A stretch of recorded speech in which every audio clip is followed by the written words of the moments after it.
প্রিয় শিক্ষার্থীরা, আজকে আমি তোমাদের ইলেকট্রিক্যাল ইঞ্জিনিয়ারিং এর ফান্ডামেন্টাল বিষয়ের থেকে সপ্তম অধ্যায় থেকে জুলস ল বা জুলের সূত্র নিয়ে আলোচনা করব।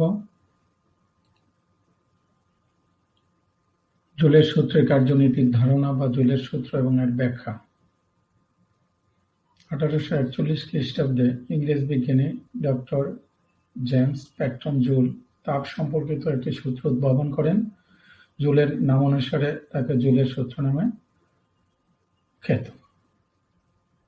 জুলের সূত্র থেকে আমরা পাই, যদি তাপকে H, কারেন্টকে I, রেজিস্ট্যান্সকে R এবং সময়কে T দিয়ে প্রকাশ করা হয়, তবে প্রথম সূত্র হচ্ছে H I এর বর্গের সাথে সমানুপাতিক যখন R এবং T অপরিবর্তিত থাকবে। দ্বিতীয় সূত্র, তাপ রেজিস্ট্যান্সের সাথে সমানুপাতিক যদি কারেন্ট এবং সময় অপরিবর্তিত থাকে। তৃতীয় সূত্র, তাপ সময়ের সাথে সমানুপাতিক যদি কারেন্ট এবং রেজিস্ট্যান্স অপরিবর্তিত থাকে। উপরোক্ত তিনটি সূত্রকে একত্রিত করলে আমরা পাই তাপ কারেন্টের বর্গের ইন্টু রেজিস্ট্যান্স ইন্টু সময়ের সাথে সমানুপাতিক, অর্থাৎ H proportional to I square RT।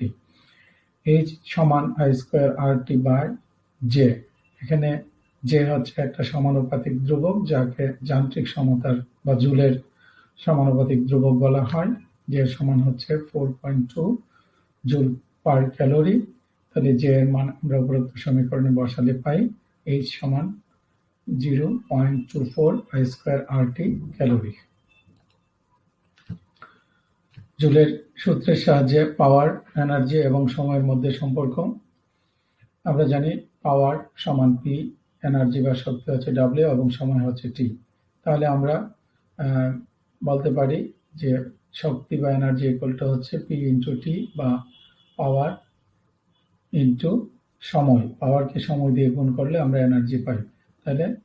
তাহলে পাওয়ার এবং এনার্জির মধ্যে সম্পর্ক হচ্ছে পাওয়ার কে সময় দিয়ে গুণ করলে যা পাওয়া যাবে তাই হচ্ছে এনার্জি, যার মূল একক হচ্ছে জুল।